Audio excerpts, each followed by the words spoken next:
Selamat pagi, kami dari PPG Universitas Sanata Dharma dari kelompok PPL SD Kanisi Sengkat akan melakukan presentasi rencana penerapan pembelajaran sosial emosional dengan studi kasus di kelas 4 SD. Berikut anggota kelompok kami, saya Andi, saya Nadia, saya Mifta, saya Latifa, saya Mara, saya Karisma. berikut presentasi dari kami.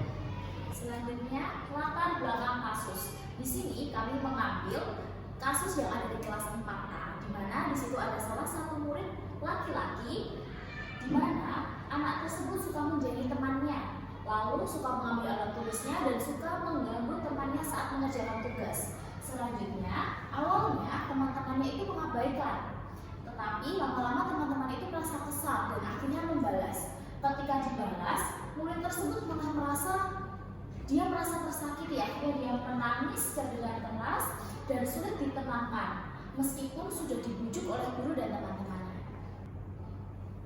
Dari latar belakang kasus tadi dapat dikaitkan dengan pembelajaran sosial emosional, di mana di pembelajaran sosial emosional itu ada 5 kerangka kompetensi. Di antaranya adalah yang pertama, kesadaran diri, yang kedua, pengelolaan diri, yang ketiga, kesadaran sosial, yang keempat, keterampilan relasi, dan yang terakhir yang kelima yaitu pengambilan keputusan bertanggung jawab.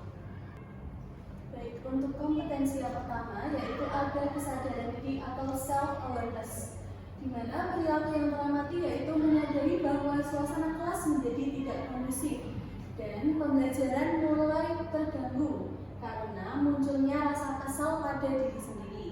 Lalu tindakan guru yang merupakan contoh baik yaitu dengan mengenali emosi yang muncul, guru dapat menghindari tindakan yang terburu-buru atau respon yang terlalu keras kepada murid.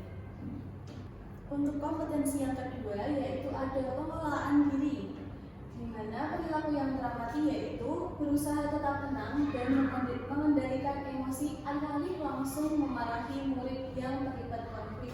Lalu untuk tindakan gurunya yang merupakan contoh baik yaitu guru berbicara dengan suara lembut, memberi waktu murid yang menangis untuk tenang, serta mengajak menarik napas perlahan dan duduk di tempat yang lebih tenang.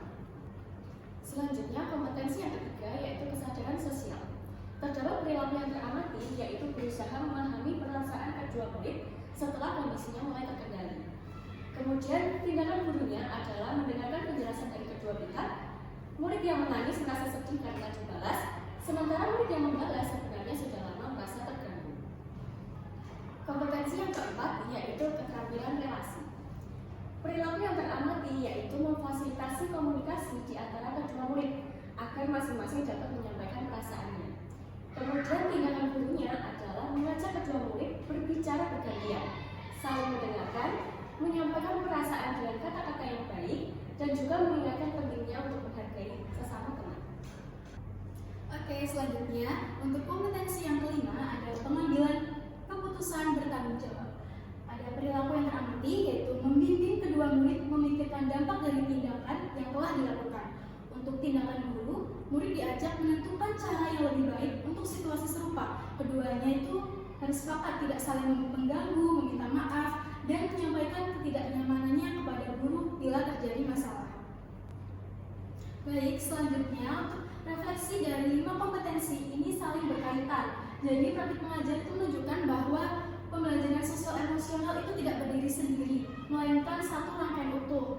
Nah, yang pertama itu ada kesadaran diri. Kesadaran ini membantu mengenali emosi yang muncul dalam diri guru. Yang kedua ada pengelolaan diri, itu membantu guru tetap tenang dalam menghadapi konflik. Dan yang ketiga ada kesadaran sosial, membantu memahami perasaan dan kebutuhan setiap murid. Dan yang keempat ada keterampilan relasi, yaitu keterampilan membangun komunikasi positif dalam penyelesaian masalah. Dan yang terakhir ada kompetensi pengambilan keputusan bertanggung jawab, itu membantu murid memilih tindakan lebih baik dan mempertimbangkan konsekuensinya. Dari pemaparan sebelumnya, ada hal yang bisa kita diskusikan, yaitu bagaimana rencana program bagi guru yang kadang tidak luput dari rasa kesal saat proses pendidikan berlangsung, dan pihak mana saja yang dapat membantu. Jawabannya, ada 4 strategi yang bisa diterapkan. Yang pertama, jeda sejenak dan menarik napas dalam mengenali dan menamai emosi yang dirasakan atau refleksi diri secara singkat. Kemudian yang ketiga, menuliskan jurnal reflektif harian setelah mengajar, dan yang terakhir, menyiapkan rutinitas menenangkan diri sebelum masuk kelas. Kemudian ada pihak yang dapat membantu, ada 3. Yang pertama, rekan sejawat guru untuk berbagi pengalaman dan saling menguatkan. Kemudian yang kedua, kepala sekolah dan dosen pembimbing untuk melakukan bimbingan dan iman balik. Kemudian yang terakhir ada komunitas belajar guru sebagai wadah berbagi praktik baik. Sekian presentasi dari kelompok kami. Terima kasih.